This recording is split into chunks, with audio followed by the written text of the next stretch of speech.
여러분 안녕하세요. 생활 속 의료팁을 쉽게 알려드리는 시화병원 닥터세이 MC 김지연입니다. 네, 오늘 닥터세이와 함께 해주실 분 소화기내과 박진석 과장님 함께합니다. 안녕하세요. 시화병원 소화기내과 박진석입니다. 연말에는 또 이제 송년회가 있었고요. 또 연초에는 신년회가 있어서 뭐 음주라던가 과음이라던가 하시는 분들 많으실 것 같은데요. 그런 분들 오늘 영상 끝까지 집중해 주시길 바라겠습니다. 과장님, 제가 그래도 시화병원에서 꽤나 영상을 많이 촬영을 했거든요. 그래서 이제는 뭐 의학 용어라던가 의학적인 지식이 어느 정도 있는 것 같아요. 근데 아직 제가 췌장을 못 배웠어요. 그래서 췌장이 어디에 붙어 있는 장기인지도 사실상 모르겠고 무슨 일을 하는 기관인지도 잘 모르겠거든요. 설명 부탁드릴게요. 췌장은 몸의 한 가운데 있다 생각하시면 됩니다. 그 위 뒤에 존재하고 있으면서 간이랑 그리고 담도에 이렇게 달라붙어 있는 모양을 가지고 있죠. 췌장의 기능은 당뇨를 일으킬 수 있는 당 조절을 하는 호르몬인 인슐린이나 글루카곤 등을 분비하는 그런 중요한 역할을 하고 있고, 또한 단백질이나 아니면 지방을 소화하는 소화효소를 분비하는 그 외분비계 중요한 역할을 하고 있는 기관입니다. 사실 우리가 술을 많이 먹으면 위라든지 간이라든지 아니면 뭐 장염 이런 증상을 좀 떠올리는데 췌장이랑 음주랑은 또 어떤 관련이 있나요? 이제 췌장염의 가장 흔한 원인으로 알려져 있는 건 이제 술입니다. 그래서 남성분에게서는 음주에 의해서 췌장염이 가장 흔하게 발생하는 걸로 되어 있고, 여성분들도 이제 술이 어느 정도 영향을 미치고 있지만 담석에 의해서 생긴 췌장염이 더 많은 것으로 되어 있습니다. 그렇지만 췌장염 발생 비율 자체가 남성에게서 훨씬 더 많기 때문에 주된 원인은 이제 술로 알려져 있는 거죠. 맥주를 뭐 한두 병 정도 먹으면 괜찮지 않겠냐 이렇게 했는데 그런 분들 전부 다 췌장염이 생겼습니다.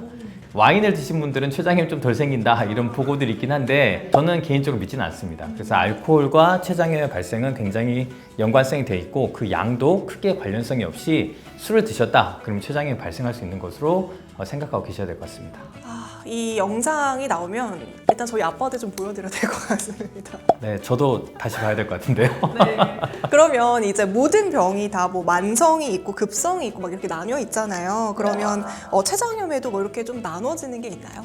이제 우리가 흔히 이야기하는 췌장염은 급성 췌장염을 이야기하는 거고요. 급성 췌장염이라는 건 이제 술을 먹거나 아니면 담석 질환에서 췌장염이 생기게 되면 발생하고 나서 한 하루에서 3일 사이에 극심한 복통이 생기면서 열도 나고 이제 배가 더부룩한 증상으로 오시게 되죠. 뭐 먹으면 통증이 더 심해지고, 이제 그런 걸 급성 췌장염이라고 얘기를 하고, 이제 만성 췌장염은 반대로 꾸준한 췌장에 염증이 생기면서 췌장이 위축이 오면서 췌장이 좀 단단해지는 거죠. 췌장 안에 퇴색이 생기기도 하고, 그리고 주된 증상은 소화장애, 그러니까 흡수장애로 오게 됩니다. 당뇨가 심해지기도 하고요. 그래서 두 가지 병은 이제 다른 병으로 생각하시는 게 맞겠습니다. 여기서 잠깐 저희가 지난 시간에도 이제 골대닭이라고 해가지고 영상을 보면서 골든타임이라고 생각하는 순간에 골든타임 이렇게 외쳐주는 코너를 마련을 했었는데요. 마찬가지로 지금 과장님께서도 영상을 보시다가 지금 이 순간이 골든타임이다 라고 생각하시면 카메라 보시고 골든타임 이렇게 외쳐주시면 됩니다. 영상 같이 시청해 볼게요.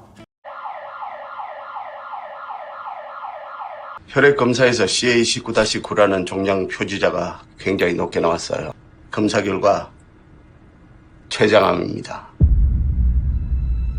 사실 골드타임이라고 외칠 그런 상황이 없습니다. 사실 CA19-9는 정상인에서도 1% 정도가 올라가 있습니다. 그래서 이 수치가 올라가 있다고 해서 반드시 이제 암이다라고 걱정하실 필요는 없고요. 이럴 경우에는 이제 영상 검사를 해서 좀 확인을 해보는 게 도움이 되겠다 정도로 추천해 드릴 수는 있겠습니다. 여기 세 분 체열할게요. 네, 그럼 그래도 시작은 분위기가 화기애애한 것 같아요. 그렇죠. 건강검진은 다 오래 살려고 하는 거니까. 쉽게 말해서 췌장암 4기입니다. 확률이 얼마나 돼요? 살 확률? 0.8% 정도라고 하긴 하는데요. 지금 의사 선생님께서는 암이라고 표현하셨잖아요. 근데 환자분께서는 되게 놀란 눈치예요. 그러면은 뭐 일상생활에서는 어떤 변화라던가 증상도 못 느끼셨다는 건가요?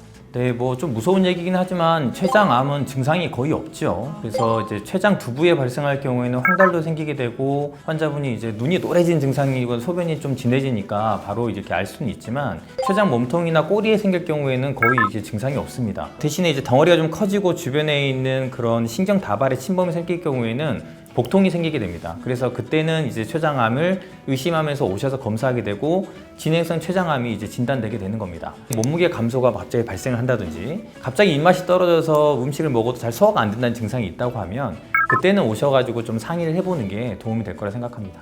용어도 어려운 것 같아요. 내시경적 역행성 담췌관 조영술이라는 걸 받는다고 해요. ERCP를 췌장암을 진단을 위해서 하는 경우는 좀 드물고요. 좀 최근에 이제 ERCP가 췌장암에서 사용되는 그런 방법은 치료의 목적으로 더 많이 사용이 됩니다. 왜냐하면 췌장 두부에 덩어리가 생겼을 경우는 이제 폐쇄성 황달이 발생하게 되고, 이런 황달을 해결하기 위해서 이제 스텐트 삽입을 위해서 또는 조직 검사를 위해서 ERCP를 시행하고 있습니다. 그러면 췌장염이 췌장암이 되지 않도록 좀 치료를 제때 받는 것이 중요할 것 같거든요. 이 췌장염의 치료는 어떻게 되나요? 말을 고쳐야 되는 건 급성 췌장염이 췌장암을 되지 않습니다. 한두 번 겪었다고 해서 만성 췌장염이나 췌장암으로 진행하지 않습니다. 그러니까 그 부분에 대해서는 너무 걱정하실 건 없을 것 같고요. 급성 췌장염 같은 경우는 당연히 치료가 제대로 돼야 됩니다. 왜냐하면 급성 췌장염의 10% 환자분들은 사망에 이를 수가 있습니다. 췌장염이 발생하게 되면 우리 몸에 있는 혈장이 복강 안으로 쭉 빨려 들어오는 상황이 되고, 그로 인해서 탈수가 굉장히 심하게 진행하게 됩니다. 이때 적절한 수액 치료를 하지 않으면 이로 인해서 산증이 진행하게 되고 신장에 문제가 생겨서 환자분이 사망하는 경우가 많이 생기게 됩니다. 그래서 췌장염이 발생한 경우에는 적절한 수액 치료와 보존적인 치료가 반드시 필요한 상황입니다. 네, 이렇게 췌장염과 관련해서 여러 가지 말씀을 해주셨는데요. 과장님께서 생각하시는 췌장염을 예방할 수 있는 딱 한 가지가 있다면 뭐가 있을까요? 딱 한 가지만 말씀드리라고 하면 금주입니다. 네, 술을 끊으셔야죠. 그리고 이제 췌장에 좋은 게 뭐 있냐 이렇게 물어보시는 분들 많은데요. 다들 잘 알고 계십니다. 건강하게 사시면 돼요. 금주 금연하시고 운동 열심히 하시고 또 콜레스테롤 높아도 췌장염이 생기는 경우가 많아요. 그래서 유산소 운동하시고 적절한 식사하시고 영양분 좋은 음식 드시고 하시면 췌장도 같이 건강해질 겁니다. 네, 다 알고 있는 내용인데 조금 어렵습니다. 어렵습니다. 저도 어려워요. 네, 이 영상 시청하시는 모든 분들 연말 연시라고 해서 굉장히 또 바쁘게 달려오셨을 텐데요. 금주하시는 거 잊지 말아주시고 또 이제 담배도 좀 줄여주시고 건강하게 운동하시면서 건강한 삶 영위해 나가셨으면 좋겠습니다. 오늘 영상도 도움이 되셨다면 구독, 좋아요, 알람 설정 잊지 마세요. 안녕.